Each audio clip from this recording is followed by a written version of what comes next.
سب سے پہلی چیز یہ ہے کہ اللہ تبارک و تعالیٰ نے ارکان اسلام میں جو 5 چیزوں کو فرض فرمایا ہے،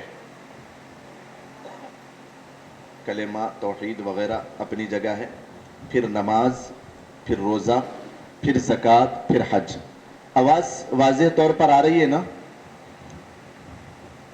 اور بھی بڑی آواز نکل سکتی ہے انشاءاللہ، لیکن اگر سمجھ میں آ رہا ہو، آپ لوگوں کو آواز پہنچ رہی ہو تو بہت بہتر ہے۔ دیکھیے، اللہ تبارک و تعالیٰ نے جب نماز کو فرض فرمانا تھا تو قرآن کریم کیا فرماتا ہے؟ وَأَقِيمُوا الصَّلَاةَ، وَأَقِيمُوا الصَّلَاةَ، نماز قائم کرو۔ 750 مرتبہ قرآن کریم میں تذکرہ ہوا، لیکن کہیں پر بھی اللہ تبارک و تعالیٰ نے وہ نرالا انداز نہیں اختیار فرمایا جو کہ اللہ تبارک و تعالیٰ کو 5ویں رکن کے لیے اختیار کرنا تھا۔ 5واں رکن حج ہے۔ دوسرا رکن اللہ تبارک و تعالیٰ کو فرض کرنا تھا جو کہ زکوٰۃ کا تھا۔ اللہ تبارک و تعالیٰ نے وہ نرالا اور وہ پیارا انداز اختیار نہیں فرمایا۔ کیا فرمایا؟ وَآتُوا الزَّکَاۃَ، بھائی زکوٰۃ ادا کرو، نماز قائم کرو، زکوٰۃ ادا کرو۔ تفصیل میں نہیں جا رہا ہوں۔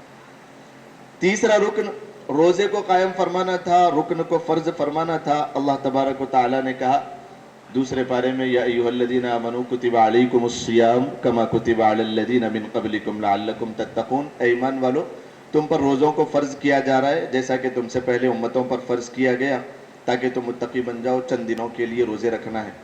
دیکھیں یہاں پر بھی وہ نرالا انداز نہیں ہے جو کہ حج کے لیے ابھی آنے والا ہے۔ توحید بھی ہو گئی، کلمہ بھی ہو گیا، نماز بھی ہو گئی، روزہ بھی ہو گیا، زکوٰۃ بھی ہو گیا، اب بچا حج۔ قرآن کریم کا کیا نرالا انداز ہے، آپ دیکھیں اور یہیں سے نیتیں کریں۔ قرآن کریم فرماتا ہے وَلِلَّهِ عَلَى النَّاسِ حِجُّ الْبَيْتِ مَنِ اسْتَطَاعَ إِلَيْهِ سَبِيلًا۔ نماز میں اللہ کا نام نہیں آیا، روزے میں اللہ کا نام نہیں آیا، زکوٰۃ میں اللہ نے اپنا نام کا تذکرہ نہیں کیا، حج میں اپنے نام کا تذکرہ بھی کیا اور پہلے تذکرہ کیا، پہلے حج کا تذکرہ نہیں، پہلے اپنا نام وَلِلَّهِ عَلَى النَّاسِ۔ نیتیں کریں ابھی بیٹھے بیٹھے کہ حج میں بہت کچھ آدمی کو ایسا ہوتا ہے کہ اس کے اندر کہیں نہ کہیں دکھلاوا، ریاکاری، کہ لوگ مجھے حاجی کہیں، لوگ مجھے حجانیمہ کہیں، لوگوں کی نظر میں محبوب ہو جاؤں، میری عزتیں بڑھ جائے اور میرے نام کے آگے الحاج آ جائے۔ کہیں نہ کہیں یہ چیز چھپی ہوئی ہوتی ہے، کہیں نہ کہیں۔ اسی لیے آپ نے دیکھا ہوگا کہ اکثر لوگ اس آسانی والے دور میں بھی پیدل نکل رہے ہیں، پیدل چل رہے ہیں۔ کس نے کہا؟ کس نے کہا آپ کو؟ پیچھے اگر دیکھا جائے واقعتاً کہیں نہ کہیں یہ چیز پائی جاتی ہے کہ اس میں دخل اسی بات کا ہوتا ہے کہ کچھ نہ کچھ نام ہو جائے۔ تو حج میں یہ چیز بہت زیادہ عیاں ہوتی ہے، اس وجہ سے قرآن کریم نے کیا فرمایا؟ وَلِلَّهِ، اور قبول اسی شرط پر ہوگا۔ اس موقع پر میں تمام عازمین اور عازمات کو سب سے پہلے تو دعا کرتا ہوں اللہ آپ کے سفر کو آسان فرمائے، قبول فرمائے، اللہ آپ سب کو حج مبرور نصیب فرمائے۔ اور پھر دو باتیں خصوصیت کے ساتھ، دو گزارشات اس موقع پر آپ سے رکھنی ہے۔ 5-7 منٹ، کوئی لمبی بات نہیں ہوگی انشاءاللہ۔ یہاں کے انتظامیہ کے مشورے کے تحت میں آپ کے درمیان بیٹھا ہوں ان کے حکم پر۔ ماشاءاللہ ابھی کل رات میں میری مقصود بھائی سے بات ہوئی کہ بولا یہ کب سے چل رہا آپ کا پروگرام؟ تو پتہ چلا کہ 27 سال سے یہ پروگرام ہے۔ اللہ ان کو اجر عظیم عطا فرمائے۔ کن کی خدمت کر رہے ہیں؟ اللہ کے گھر کے مہمانوں کی خدمت کر رہے ہیں۔ حاجی کیا ہوتا ہے؟ اللہ کا مہمان ہوتا ہے۔ اللہ تعالیٰ سے میں دعا کرتا ہوں ان تمام برادران کو ان کے جان و مال میں خوب برکت عطا فرمائے، عزتوں میں برکت عطا فرمائے، اللہ ان کے والدین کی مغفرت فرمائے، اللہ ان سب کے درجات کو بلند فرمائے۔ اور حج سوسائٹی بھی ماشاءاللہ یہاں پر صبح سے اور ہر موقع پر اس پروگرام کو کامیاب کرنے میں لگے ہوئے ہیں. یہ جو میرے دائیں بائیں بیٹھے ہوئے ہیں ان سب کے لیے بھی دعا کرتا ہوں. اللہ ان کی ان صلاحیتوں کو, ان کی کاوشوں کو خوب قبول فرمائے اور عازمین حج کی ان خدمات کو شرف قبولیت عطا فرمائے. بڑی سعادت کی بات ہے. بہت باتیں, کام کی باتیں ہمارے سامنے آتے رہیں. میں ہمارے مقصود بھائی سے اکثر آپ کا غائبانہ ذکر بھی ہوتا تھا اور مختلف مواقع پر تعارف ہوا تھا.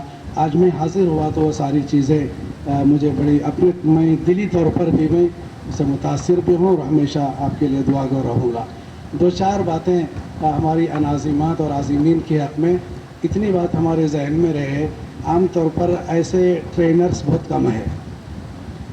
حج بولے تو لوگ ہوا بنا کے پیش کر ڈرا دے رہے لوگ, ایسا ہوتا کہتے ہیں کچھ بھی نہیں ہوتا, ایسا ڈرا دے رہے ایسا ہوتا یہ ہوتا, کچھ نہیں ہوتا جی. اتنا یاد رکھو ہم جا رہے ہیں, ہمارا میزبان اللہ ہے.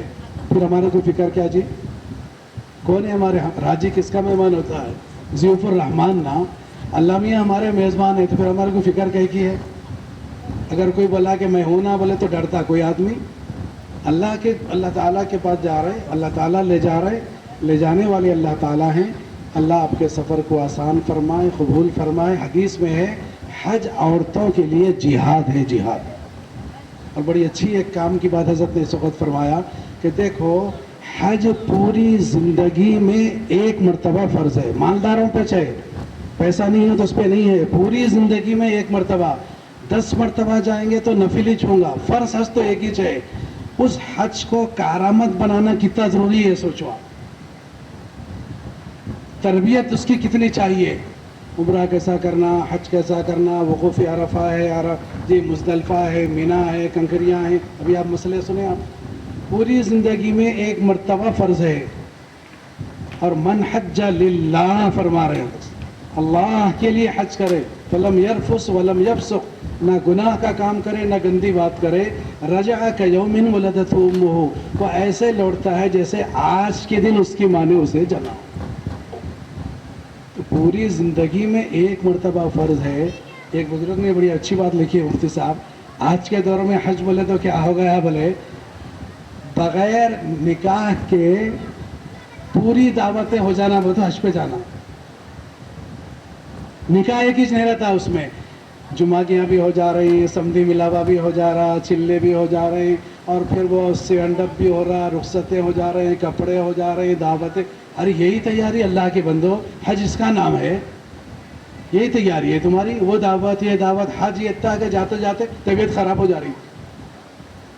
حج نہیں ہے. آپ سیکھو.